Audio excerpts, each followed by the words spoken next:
केजरीवाल मुर्दाबाद, दिल्ली सरकार मुर्दाबाद, दिल्ली सरकार, दिल्ली सरकार। दिक्कत है मेरे सफाई कर्मचारी को, मेरे सफाई कर्मचारी को ये दिक्कत है, यहाँ एक ही कंपनी को 7 साल हो गए काम करते करते जी। ऐसे भी हैं सफाई कर्मचारी जो 30 साल हो गए जिनका मुकदमा कोर्ट में चल रहा है जी। उन्हीं में से एक कर्मचारी है राजीव, जिसने दीपावली पर बोनस, ठेकेदार ने जो दीपावली का बोनस होता है वो समय पर नहीं दिया, उसने दीपावली पर अपने बोनस मांगने की बात रखी तो उसे घर बैठा दिया गया। क्या अपने हक के पैसे मांगना, अपना बोनस दीपावली का मांगना क्या गुनाह है? अगर एक कर्मचारी 1 वर्ष ड्यूटी करता है तो वो भी चाहता है कि त्यौहार के टाइम पे उसके घर में मिठाई आए। अगर वो अपने बच्चों के मिठाई के लिए गुहार लगा रहा तो क्या गुनाह है? उसे ठेकेदार घर पे बैठा देगा जिसका मुकदमा कोर्ट में चल रहा परमानेंट होने का। सर क्या कमी बताई उनके अंदर जिसके लिए उन्हें घर बैठाया गया? सर ठेकेदार का कहना है कि वो वहाँ शराब पीता और शराब पी के बदतमीजी करता है। सबूत है कोई उनके पास? मैं यही कहता हूँ कि ठेकेदार एक सबूत तो दिखाए कि यहाँ का सफाई कर्मचारी दारू पीकर बदतमीजी करता है। और अगर सफाई कर्मचारी दारू पीकर बदतमीजी करता है तो क्या एक राजीव ही है जो अपने साथियों की आवाज़ उठाए? क्या वही शराब पीता है? उसके बावजूद मान्यवर, मैं आपके चैनल के माध्यम से बताना चाहता हूँ जी। मैं RK साहब जो यहाँ के ठेकेदार हैं उनके पास गया, एक व्यक्ति है, मैं नाम नहीं लूँगा, उनके PF के कागज लेकर के जी। 1 महीना हो गया, क्योंकि जो भी कर्मचारी PF ऑफिस जाता है बताते हैं कि ठेकेदार के यहाँ से कागजों में गड़बड़ा, उसके कागजों में गड़बड़ पाई गई। ठेकेदार के जिस आदमी के PF के पेपर में लेके ठेकेदार के साहब के पास गया, वो 8 साल से कोशिश कर रहा है PF निकलने, उसका PF नहीं निकल रहा। मैं खुद उन्हें पेपर दे के आया हूँ कि ये पेपर ठीक करा दीजिए। 1 महीना हो गया, उसके बाद जब भी मैं ठेकेदार को कॉल करता हूँ, ठेकेदार ये भी नहीं पूछता कि किस लिए फ़ोन कर रहा है, कि मैं बीमार हूँ, जब ठीक हो जाऊँगा तब बात करूँगा। तुम ठीक हो गए नहीं, 3 महीने से तुम ठीक नहीं हो रहे और उस आदमी का PF नहीं निकल रहा। सर ठेकेदार के ऊपर कोई और बड़ा अधिकारी बैठा हुआ है जो उसके ऊपर कार्रवाई कर सकता है ऐसी? बिल्कुल, मैं तो कहता हूँ डिपार्टमेंट की मिलीभगत है, और फिर भी वो सुनते नहीं है। मैं तो कहता हूँ डिपार्टमेंट की मिलीभगत है, क्योंकि संविधान में ऐसा कोई प्रावधान नहीं है कि एक ही ठेकेदार के यहाँ 10-10 या 20-20 साल ठेके चल जाए लगातार। तो आप लोग आज यहाँ इकट्ठा हुए हैं, तो आपकी सरकार से या जो चैनल के माध्यम से लोग आपको देख रहे हैं उनसे क्या डिमांड है? क्या मेरी सिर्फ एक डिमांड है कि यहाँ हो रहा शोषण बंद किया जाए, मेरे सफाई कर्मचारी का शोषण ना हो, मेरे सफाई कर्मचारी जो मूल सुविधाएं हैं, ठंड कितनी कड़कती ठंड पड़ रही है, आप देखिए सफाई कर्मचारी किसी के पास भी अगर गर्म यूनिफॉर्म हो, सुबह धुलाई करता है ठंडे पानी में, प्लास्टिक का जूता मेरे सफाई कर्मचारी के पास नहीं है। अच्छा, पूरी वर्दी मिलती नहीं है सर इनको? नहीं मिलती साहब। क्या दूसरी बात, डिपार्टमेंट क्या बोलता है कि वर्दी क्यों नहीं दे रहे वो लोग? वो कहते हैं वर्दी पहनते नहीं हो। बताए सर्दी में कौन आदमी ऐसा जो बिना, क्या ठंड नहीं लगती आप लोगों को? आप वर्दी पहनते क्यों नहीं हो सर? हम ही पूछ लेते इस सवाल को। बताइए जी, वर्दी ठंडी लगती है आप लोगों को? तो वर्दी क्यों नहीं पहनते सर? जब तो पहनेंगे हम। अच्छा, देते नहीं है आपको? झूठ बोल रहे हैं ये लोग। हाँ जी, जो वो आपके ठेकेदार हैं झूठ बोलते हैं। हाँ जी, देते नहीं है।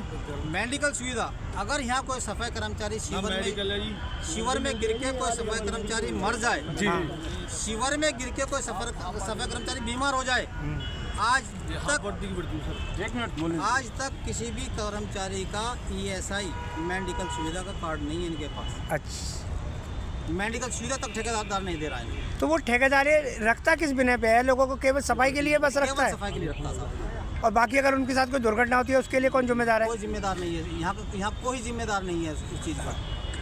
ये जो पहन रखे हैं इसमें तो कोई ठंड से मर जाएगा, ये कोई वर्दी तो नहीं है, ये यही दिया आपने? बस साहब यही वर्दी है इनकी। अच्छा, हाँ जी, हाँ जी। देखिए आप लोग दर्शकों से ये है अपील कि इसको शेयर करें कि देखिए ये दिया है, कपड़ा दिया है, इसमें तो जो है आदमी 4 डिग्री 5 डिग्री सेल्सियस होता है तो डेथ हो जाएगी।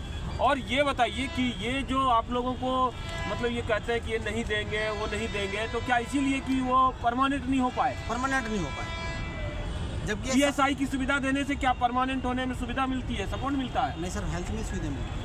नहीं, अगर कहीं ऐसा भी हो कि ESI भी मिल गया, ये भी मिल गया, तब परमानेंट के लायक हो गया, ऐसा नहीं, ऐसा कुछ नहीं है। नहीं है? ऐसा कुछ नहीं है। परमानेंट होने के लिए क्या क्या चाहिए? परमानेंट होने के लिए पहली बात तो ये है, श्री केजरीवाल साहब ने कहा था कि जिसने 1 साल या 3 वर्ष एक जगह काम कर लिया तो उसको कोई हटा नहीं सकता, वो परमानेंट करा जाएगा। पर यहाँ इनके लिए ऐसी भी कोई मूल सुविधा नहीं है। अच्छा, ये इसलिए करते हैं कि बीमार होकर चला जाए, भाग जाए, बीमार होकर भाग जाए। शिविर में उतरने के लिए कोई भी शिविर में उतरे कर्मचारी मर जाता है जी, कोई भी मूल सुविधा, जी, कोई भी सेफ्टी जो साधन है हमारे कर्मचारी के पास नहीं है। अच्छा, यहाँ लेकर के सिक्योरिटी गार्ड से, सफाई कर्मचारी से, माली से, इलेक्ट्रिशियन से और प्लम्बर से। सर पीड़ित कर्मचारी है या और भी लोग यहाँ पीड़ित है? हमने देखा एक महिला को, वो महिला भी कुछ ठेकेदार पे आरोप लगा रही थी कि मेरे पेट में 5 महीने का बच्चा है और मेरे को भी पीड़ित कर रखा है ठेकेदार ने। क्या ये ठेकेदार वही है जो आपको पीड़ित करते हैं? सर देखिए, जहाँ तक उस महिला का सवाल है, ठेकेदार नहीं, ठेकेदार के एक सुपरवाइजर है, उनका क्या नाम है? शुक्ला नाम है। शुक्ला। अच्छा, शॉर्टकट नाम है शुक्ला, पूरा नाम कुछ और है? हाँ, पूरा नाम हम नहीं जानते। जी, जिस सुपरवाइजर पे ये आरोप लगाया उस महिला ने, उसका नाम सुपरवाइजर है, वो शुक्ला है। ठीक है। दूसरी चीज़, यहाँ मालियों का टेंडर, मालिक आदमी इस टेंडर में है, मालिक कर्मचारी जो है। जी जी जी। लेकिन अगर कोई पेड़ काटना हो तो मेरा सफाई कर्मचारी काटेगा, कोई पेड़ टूट के गिर जाए तो मेरा सफाई कर्मचारी उठाएगा। यहाँ कहीं बेलदार का काम हो या ये पत्थर उठाने हो तो सफाई कर्मचारी उठाएगा, या मिर्ची उठानी हो तो सफाई कर्मचारी उठाएगा। लेकिन अगर अपने हक की बात करेगा तो उसे घर बैठा दिया जाएगा। सर मैंने अभी देखा था कि अभी मैं वॉशरूम गई थी तो वहाँ पर मैंने शौचालय में देखा कि कुछ लोग बैठे हुए हैं काउंटर लेकर के, और वो लोगों से वॉशरूम के 10 रुपये, 20 रुपये, और जो लैट्रिन जा रहा है उसको 30 रुपये मांग रहे। तो ऐसा क्या यहाँ पर कोई रैकेट चला रखा है इन्होंने? मैम, दिल्ली सरकार ने सभी शौचालय मुफ्त किए हुए हैं और यहाँ ये गोरख धंधा चल रहा है। इसके लिए मैं 3 महीने पहले खुद अखिल भारतीय सफाई मजदूर गरीब उत्थान यूनियन का राष्ट्रीय सचिव, 3 महीने पहले यहाँ के जो अधिकाशी अभियंता साहब हैं, मैं 3 महीने पहले उन्हें अल्टीमेट देकर गया था कि साहब ये गोरख धंधा बंद हो जाना चाहिए। लेकिन हमारे जो यहाँ के अधिकाशी अभियंता साहब हैं वो भी कानों पर पट्टी बांध के बैठे हुए हैं। कोई अधिकारी यहाँ किसी की यात्री की बात सुनने को तैयार नहीं है, कोई अधिकारी यहाँ किसी मजदूर की बात सुनने को तैयार नहीं है। यहाँ यात्रियों का बहुत बड़ा शोषण होता है। सर आपको तनख्वाह कितनी मिल रही है सफाई कर्मचारी को? सफाई कर्मचारी की साहब कटपिट को 16,268 रुपये, 16,268। ESI PF वगैरह सब उसमें मिल रहा है? ESI है ही नहीं साहब। PF? हाँ, PF कटता है, लेकिन PF कटता है, नहीं कटता है, आपको मिलता है? ये तो दिल्ली सरकार के अनुसार आपका 21-22 हज़ार तक जो सैलरी है उसको PF और ESI दोनों मिलना चाहिए। क्या ESI से आप वंचित हैं? हाँ, ESI से वंचित है। कटता है ESI, हाँ। लेकिन मूल सुविधा किसी को नहीं मिलती। तो आप देख रहे हैं केजरीवाल जी एक तरफ जहां जीतोड़ कोशिश कर रहे हैं लोगों को न्याय दिलाने के लिए, यहाँ उनके आंखों में धूल झोंक करके उनकी भी बदनामी करने की बात हो रही है। हाँ बिल्कुल, मैं तो केजरीवाल साहब को भी कहूँगा कि केजरीवाल साहब, अगर दिल्ली में आप सिर्फ झूठे वादे करने का पर विश्वास रखते हैं या काम करने पर विश्वास करते हैं, ये आपकी दिल्ली है, ये उत्तर प्रदेश नहीं है। ये आपकी दिल्ली में हो रहा है। अच्छा। यहाँ आदमी का शोषण आपकी दिल्ली में हो रहा है, यहाँ यात्री का शोषण दिल्ली क्या में लग हो रहा है, इसका असर पड़ेगा केजरीवाल जी के चुनाव पर? बिल्कुल पड़ेगा, बिल्कुल पड़ेगा। इस बार केजरीवाल साहब नहीं आएंगे। सफाई कर्मचारी कितनी संख्या में आपकी दिल्ली में? झाड़ू का निशान है उनका, और आप झाड़ू का ही काम करते हैं सर। कितनी संख्या में सफाई कर्मचारी है जो चुनाव पे फर्क पड़ेगा इस चीज़ का? दिल्ली के अंदर करीब, मेरा ये मानना है, करीब ये मानना है कि 9 से 10 लाख लोग दिल्ली में सफाई कर्मचारी है। पूरी दिल्ली में करीब 9-10 लाख, हो सकता है ज़्यादा संख्या में हो, लेकिन 9-10 लाख लोग दिल्ली में सफाई कर्मचारी हो। और इसका पूरा असर आने वाले इलेक्शन पे पड़ेगा। केजरीवाल को आने वाले इलेक्शन पे सफाई कर्मचारी बताएगा कि तुमने जितना वादों के नाम पे शोषण सफाई कर्मचारी का किया है, इसका आने वाले इलेक्शन में हम सफाई कर्मचारी केजरीवाल को बताएंगे। तो आपको क्या लग रहा है, आपकी बातों से आगे चल के सरकार पे कुछ फर्क पड़ने वाला है? नहीं पड़ेगा। या आप कोई मैसेज देना चाहेंगे सरकार? हाँ, मैं सरकार को मैसेज देना चाहता हूँ। अभी वर्तमान में आपकी सरकार रही है, आपने सिर्फ झूठे वादे किए, झूठे वादे नहीं, आप काम करें। एक सफाई कर्मचारी गटर में मर जाता है। अभी इसी आनंद विहार ISBT में जहाँ हम खड़े हैं, मेरे 2 सफाई कर्मचारियों की डेथ हो गई। एक की एक्सीडेंट से डेथ हो गई, एक ने सुसाइड किया। तो क्या उन्हें कोई मुआवजे के नाम पे कुछ आर्थिक तंगी से आगे उस आदमी ने सुसाइड किया। आज उसकी बीवी को आज तक ड्यूटी पे नहीं लिया गया, उसकी बीवी को जो उसका PF का पैसा वो नहीं दिलाया गया।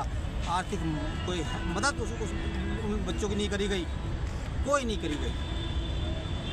तो ये क्या है, शोषण नहीं है साहब? जो कर्मचारी मर जाता है, एक सीवर में हमारा कर्मचारी मर जाता है, उसके बच्चे, वो एक नहीं मरता, उसका पूरा खानदान मर जाता है। लेकिन केजरीवाल साहब आंखों में पट्टी धर के बैठे हुए हैं, हमारे अधिकारी आंखों में पट्टी धर के बैठे हुए हैं। मैं आपके चैनल के माध्यम से इतना ही कहना चाहता हूँ, और ठेकेदार साहब से और यहाँ के अधिकारियों से मेरा निवेदन है कि कृपया करके मेरे सफाई कर्मचारी का शोषण ना करें। उन्हें, ये हमारे फौजी साहब हैं जिन्हें 60 साल के बाद, जब फौज से 60 साल का रिटायरमेंट होने के बाद आता तो बैंक में नौकरी मिलती है साहब, बिल्कुल बिल्कुल नौकरी मिलती है विदाउट अल्टीमेट। इस आदमी को इस ठेकेदार ने बिना अल्टीमेट दिए घर बैठा दिया, और घर बैठाने के बाद इसे कोई सुविधा ऐसी नहीं देगी। प्राइवेट में पेंशन है नहीं है, बिल्कुल है। सब कुछ टाइम टेबल देना चाहेंगे ठेकेदार को कि आपकी बातें ना सुनी जाए तो उसके बाद आपको। हाँ, मैं उसके खिलाफ ठेकेदार से को टाइम देना चाहूँगा, या तो मेरी बात सुने, अन्यथा मैं आपके माध्यम से चाहूँगा कि मेरी ये बात माननीय एलजी साहब तक पहुँचे और एलजी साहब इस बात का संज्ञान लें। धन्यवाद।